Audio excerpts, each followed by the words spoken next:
ଆଜି ପଲ୍ଲବୀ ଆଉ ରିମ୍ଝିମ୍ ଗୌରମକୁ ଦେଖା କରିବା ପାଇଁ ପୋଲିସ୍ ଷ୍ଟେସନକୁ ଯିବେ। ହଁ ସାଙ୍ଗମାନେ, ଆଜି ରୁବି କହୁଥିବ ଯିଏ ଚୋର ସେ ସାରା ଜୀବନ ଚୋର ହୋଇ ରହିଥାଏ। ତାପରେ ପଲ୍ଲବୀ କହିବେ ଯେଉଁ ପର୍ଯ୍ୟନ୍ତ ଜଣେ ଚୋର ବୋଲି ପ୍ରମାଣିତ ନ ହୋଇଛି ସେ ପର୍ଯ୍ୟନ୍ତ ତାକୁ ଆଇନ ବି ଚୋର କହିପାରିବନି। ତାପରେ ଆନନ୍ଦ ରିମ୍ଝିମ୍କୁ କହିବେ, ରିମ୍ଝିମ୍ ତୁ ଯଦି ଗୌରମକୁ ଦେଖା କରିବା ପାଇଁ ଏ ଘରୁ ଗୋଟିଏ ପାଦ ଆଗକୁ ବଢ଼ାଉ ତାହେଲେ ତୁ ମୋ ବିଶ୍ୱାସ ଆଉ ଭରସାକୁ ସବୁଦିନ ପାଇଁ ହରାଇ ବସିବୁ। ଆଉ ଆନନ୍ଦ ଏତିକି କହିଥିବେ। ତାପରେ ପଲ୍ଲବୀ ରିମ୍ଝିମ୍ଙ୍କ ହାତକୁ ଧରି ଗୌରମକୁ ଦୁଇଜଣ ଯାକ ଦେଖା କରିବାକୁ ଯିବେ। ଆଉ ପଲ୍ଲବୀ ଏମିତି କରିବା ଦେଖି ତାଙ୍କ ଘର ଲୋକ ସମସ୍ତେ ଆଶ୍ଚର୍ଯ୍ୟ ହୋଇଯିବେ।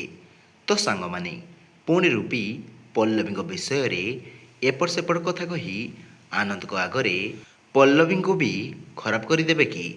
ଯେମିତି ମାୟାଙ୍କ ଆଗରେ ପଲ୍ଲବୀଙ୍କୁ ଖରାପ କରିଦେଲେ। ଆପଣଙ୍କୁ କ'ଣ ଲାଗୁଛି କମେଣ୍ଟ କରି ଜଣାଇବେ।